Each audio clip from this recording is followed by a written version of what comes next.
Hello students, global English classes के इस YouTube channel में मैं आप सभी का स्वागत करता हूं।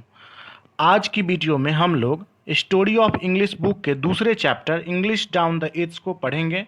इसके हिंदी इंग्लिश एक्सप्लेनेशन को समझेंगे और इसमें वर्ड मीनिंग को भी समझेंगे।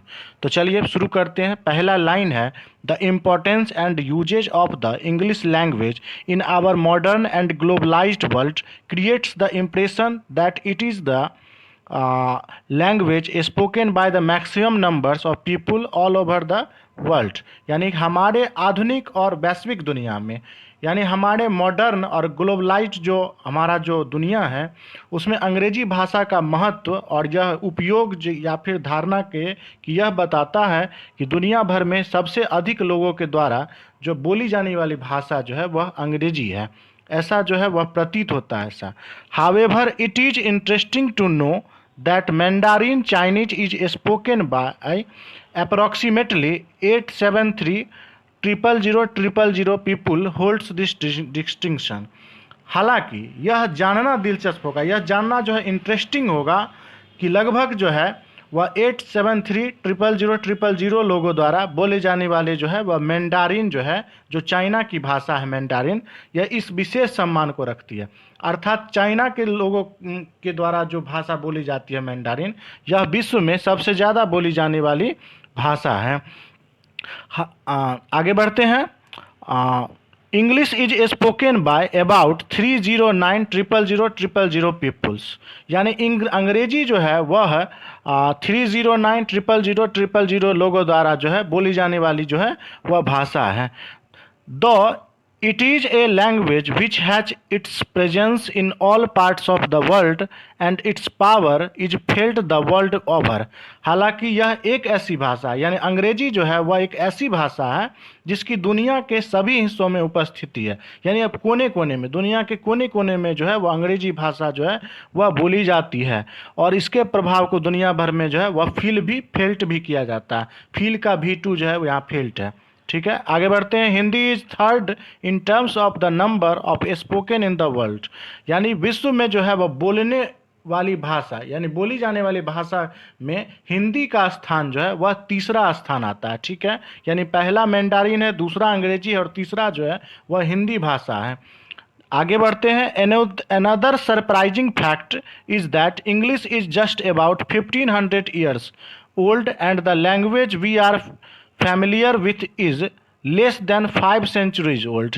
एक आश्चर्य है, यह सच्चाई है कि अंग्रेजी जो है वह सिर्फ 1500 साल ही पुरानी है, यानी 1500 ईयर्स ओल्ड जो है वह पुरानी यह भाषा है अंग्रेजी भाषा।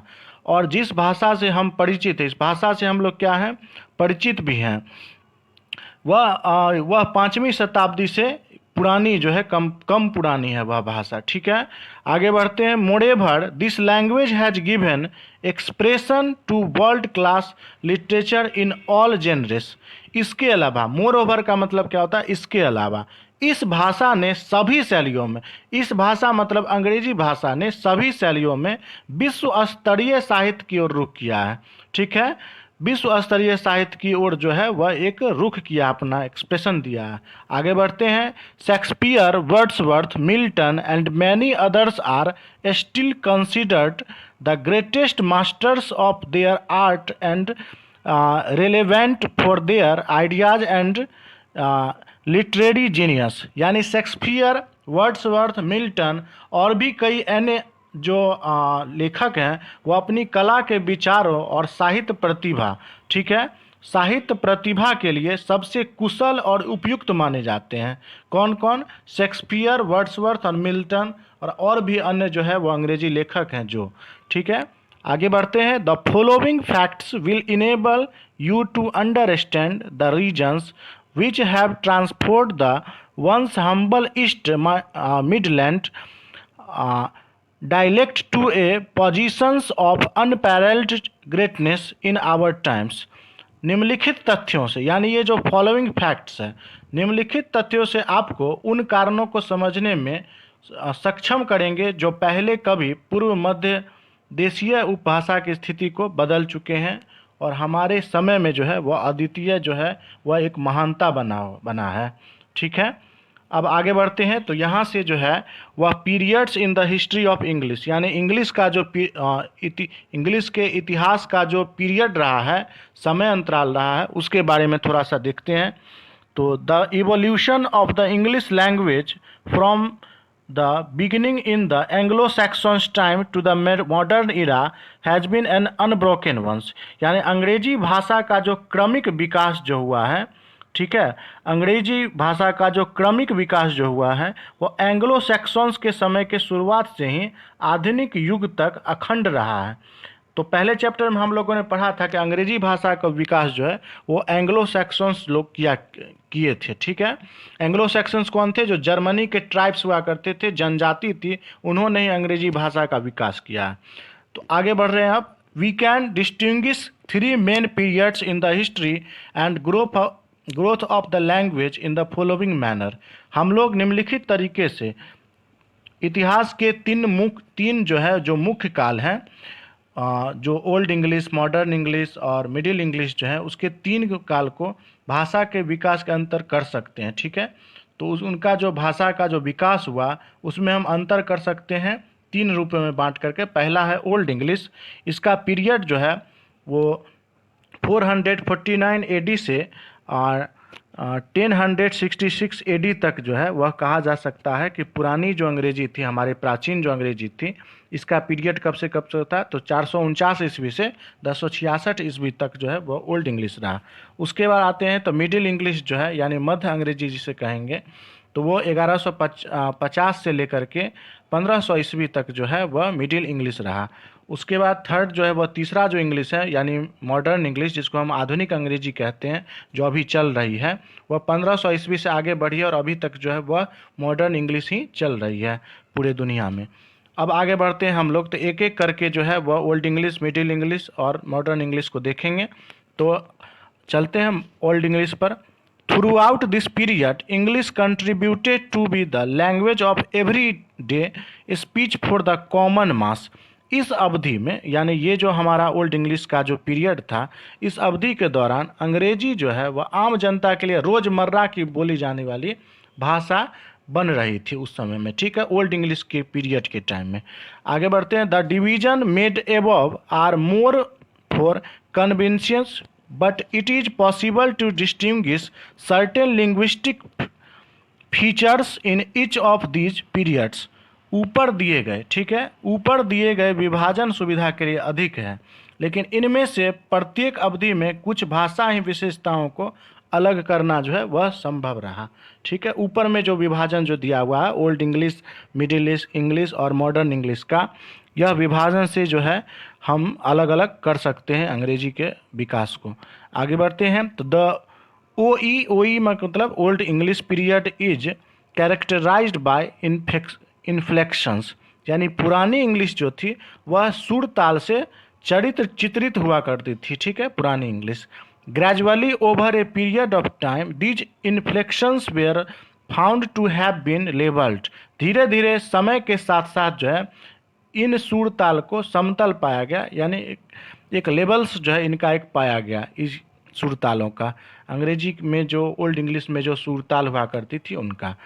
आगे बढ़ते हैं। Literatures produced during the age was not of much significance as court patronage was lacking and the age came to be known as the dark age। उम्र के दौरान निर्मित जो साहित्य का महत्व अत्यधिक नहीं था, यानी जैसे जैसे जो है समय जो बीता तो उसके उस दौरान जो है उस ड्यूरिंग में साहित्य का महत्व जो है वो उतना नहीं रहा, लिटरेचर का महत्व उतना नहीं रहा, जैसे कि ध्यान देने की कमी थी उसमें, समझ गए ना। यह युग पश्च युग के रूप में जाना जाने लगा, यानी ये जो युग था हमारा वह एक पश्च युग के रूप में जाने लगा था, ओल्ड इंग्लिश का जो युग था हमारा। अब चलते हैं दूसरा जो युग है मिडिल एज जो हमारा आया इंग्लिश का, उसको देख लेते हैं। तो from 1150 onwards English began to emerge as a language of literature, यानी 1150 के बाद से अंग्रेजी साहित्य के भाषा के रूप में उभरने लगी थी। तो 1150 के बाद क्या हुआ कि अंग्रेजी की जो भाषा जो थी वह एक साहित्य के रूप में उभरने लगी थी। इससे पहले साहित्य का जो है नामो निशान नहीं हुआ करता था। The language was enriched through extensive borrowing from French and Latin. French और लैटिन के व्यापक उधार के माध्यम से इस भाषा को जो है वह क्या किया गया था, इनरिच्ड किया गया था। ठीक है, यानी फ्रेंच और लैटिन से जो है मिला करके जो है अंग्रेजी भाषा का विकास किया जा रहा था। Apart from this two other major developments occurred. One was the invention of the printing press in 1476, the other being a considerable rise in literacy. इसके अलावा, यानी अपार्ट फ्रॉम का मतलब होता है इसके अलावा, अन्य प्रमुख जो घटनाएं हुई, एक 1476 में जो है प्रिंटिंग प्रेस का आविष्कार हुआ था, और दूसरी जो है वह साक्षरता में काफ़ी वृद्धि जो है वह हुई थी इस दौरान, मिडिल जो इंग्लिश था हमारा उस दौरान। The great vowel shift also took place during this time. और इस दौरान जो है इस समय में महान स्वर का स्थानांतरण भी हुआ था। ठीक है, all these factors contributed tremendously to creating a language for both spoken and written purpose. इन सभी कारकों ने दोनों के लिए भाषा बनाने में और लिखित उद्देश्यों के लिए ज़बरदस्त योगदान दिया था। ठीक है, अब आगे बढ़ते हैं। तो तीसरा हमारा इंग्लिश जो है वह लास्ट जो मॉडर्न इंग्लिश है, चलते हैं उस पर। तो English used since AD 1500 till now is called modern English. यानी 1500 से जो अब तक जो इस्तेमाल जो की जा रही है अंग्रेजी भाषा, उसे हम लोग जो है वह आधुनिक इंग्लिश कहते हैं, यानी मॉडर्न इंग्लिश कहते हैं। Recently this period is being subdivided into modern and new English. हाल ही में, रिसेंटली का मतलब क्या होता है, हाल ही में। तो इस अवधि को आधुनिक और नई इंग्लिश में उप विभाजित जो है वह किया जा रहा है। From the beginning of the modern period to the end of the 19th century, English was basically the language of the British Isles. आधुनिक अवधि की शुरुआत से 19वीं शताब्दी के अंत तक, ठीक है, यानी आधुनिक जो अवधि थी उसकी शुरुआत कब हुई थी, 1500 में। तो 1500 से लेके और जो 19 का जो अंत हो रहा था सेंचुरी का, उसमें अंग्रेजी मूल रूप से वह ब्रिटिश द्वीप की भाषा जो है वह बन गई थी अंग्रेजी।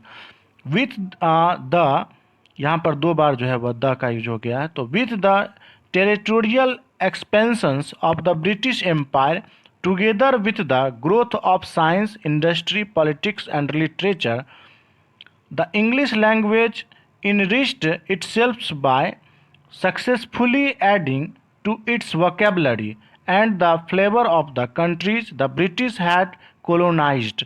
ब्रिटिश साम्राज्य के क्षेत्रीय विस्तार के साथ साथ, यानी इस दौरान, यानी 1500 शताब्दी से लेकर 19वीं शताब्दी तक ब्रिटिश साम्राज्य का जो क्षेत्रीय विस्तार हो रहा था, यानी वह दूसरे को जो गुलाम बना रहे थे, के साथ साथ विज्ञान, उद्योग, राजनीति और साहित्य का विकास जो है वह अंग्रेजी भाषा ने अपनी शब्दावली को अब यानी अपनी वोकैबुलरी को सफलतापूर्वक जोड़कर खुद को जो है वह सम्मिलित किया था। यानी अंग्रेज़ों ने जो गुलाम जो एक दूसरे देशों को बनाना शुरू किया, तो उस दौरान जो है विज्ञान, उद्योग और राजनीति और इसके साथ साथ जो है वह साहित्य का विकास भी जो है वह हो रहा था। और अंग्रेजी भाषा ने अपनी शब्दावली को, समझ गए ना, यानी अपनी वोकैबुलरी को जो है वह सफलतापूर्वक जो है वह जोड़ करके ऐड करते हुए खुद को जो है वह सम्मिलित किया था इस दौरान, यानी 15वीं शताब्दी से 19वीं शताब्दी के। अब आगे बढ़ते हैं। तो in the 20th century the erstwhile colonies of the British Empire acquired freedom. 20वीं शताब्दी में ब्रिटिश साम्राज्य के पहले की कॉलोनियां ने स्वतंत्रता हासिल कर ली थी।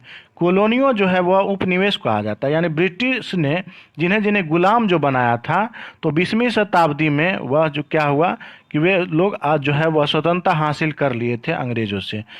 आगे फिर बढ़ते हैं। तो the British left the countries but English remained. अंग्रेज़ों ने देश को तो छोड़ दिया था, लेकिन वहाँ जो है जिस देश को गुलाम बनाया था, भले ही वहाँ अंग्रेज़ छोड़ के चले गए, लेकिन अंग्रेजी भाषा जो है वह वहाँ बची रही। जैसे भारत में भी इंग्लिश का प्रचलन अभी बहुत ज़्यादा है। तो hence new varieties of English have emerged in different parts of the world. इसीलिए अब दुनिया के विभिन्न हिस्सों में अंग्रेजी की नई किस्में जो है वह उभर आई है। Some of these are American English, Indian English, Canadian English etc। इनमें से जो है वह कुछ जो है वह अमेरिकी अंग्रेजी है, भारतीय अंग्रेजी, कैनेडियन अंग्रेजी है, और भी जो है वो बहुत सारी जो है अंग्रेजियाँ हैं। समझ गए ना। आगे बढ़ते हैं। In simple terms the latest periods in the growth and development of the English language may be called the era or period of new Englishes। सरल शब्दों में अंग्रेजी भाषा के विकास और विकास में नवीनतम अवधि को नई अंग्रेजी का युग या अवधि भी कहा जा सकता है। ठीक है, अगर हम सरल शब्दों में कहें तो अंग्रेजी भाषा का जो विकास हुआ है या विकास में जो नवीनतम नई जो अवधि आई उसे हम लोग नई अंग्रेजी का युग या फिर नई अंग्रेजी की अवधि भी जो है वह कह करके हम पुकार सकते हैं। This new terminology is enough to indicate how the language manifests itself and molds to serve the basic purpose of human communication। यह नई शब्दावली यह बताने के लिए पर्याप्त है कि भाषा कैसे प्रकट हुई और मानव संचार के मूल उद्देश्यों की पूर्ति के लिए ढलती है। This the story of the English language is like a flowing river meandering across continents, absorbing the native soils and entering the hearts of the people। अंग्रेजी भाषा की कहानी एक बहने वाली नदी की तरह लगती है। ठीक है, यानी अंग्रेजी भाषा का जो कहानी है वह एक जो है वह नदी जिस प्रकार से बहती है उसके तरह लगती है, जो महाद्वीपों के बीच में जैसे घुल मिल जाती है, देसी मिट्टी को अवशोषित जैसे कर लेती है और लोगों के दिलों में जो है वह प्रवेश कर जाती है, उस तरीके से जो है वह लगती है अंग्रेजी भाषा की कहानी। No surprise therefore if the people all over the world have accorded the status of an international language to English. इसलिए कोई आश्चर्य नहीं है अगर दुनिया भर के लोगों ने एक अंतर्राष्ट्रीय दर्जा प्राप्त कर लिया है अंग्रेजी भाषा से। तो इसमें हम कोई आश्चर्य नहीं कर सकते हैं, यानी कोई आश्चर्य नहीं किया जा सकता इसमें कि अंग्रेजी भाषा जो है वह दुनिया भर के लोगों में एक अंतर्राष्ट्रीय जो है इंटरनेशनल का दर्जा जो है वह हासिल कर लिया है। In the era of globalisation English has been found suitable as the language of international communication. वैश्वीकरण की दुनिया युग में अंग्रेजी को अंतर्राष्ट्रीय संचार यानी इंटरनेशनल कम्युनिकेशन की भाषा के रूप में उपयुक्त पाया गया है। समझ गए ना। यानी ये जो हमारा जो दुनिया है ग्लोबलाइज्ड जो इंग्लिश है युग में, वह जो है वह अंग्रेजी भाषा का जो संचार के रूप में हम लोग इसका प्रयोग करते हैं। It has also equipped itself to serve as the language of the present cyber age. वर्तमान साइबर युग में इसने मतलब अंग्रेजी भाषा ने स्वयं को भाषा की सेवा के लिए भी सुसज्जित किया है। ठीक है, in the next few pages we will discuss the characteristics of the English language which have contributed to its growth and development। अगले कुछ जो है वह पेजों में, यानी पेज मतलब पन्नों में, हम अंग्रेजी भाषा की उन कैरेक्टरिस्टिक्स यानी उन विशेषताओं पर जो है वह चर्चा करेंगे यानी डिस्कस करेंगे जिन्होंने इसके वृद्धि और विकास में जो है वह योगदान दिया है। तो अगर आप लोग अंग्रेजी की बेहतर तैयारी करना चाहते हैं तो हमारे टेलीग्राम चैनल से अवश्य जुड़िए। हमारे टेलीग्राम के चैनल से जुड़ने के लिए सबसे पहले आपको टेलीग्राम का ऐप जो है वह डाउनलोड करके उसे ओपन करना होगा।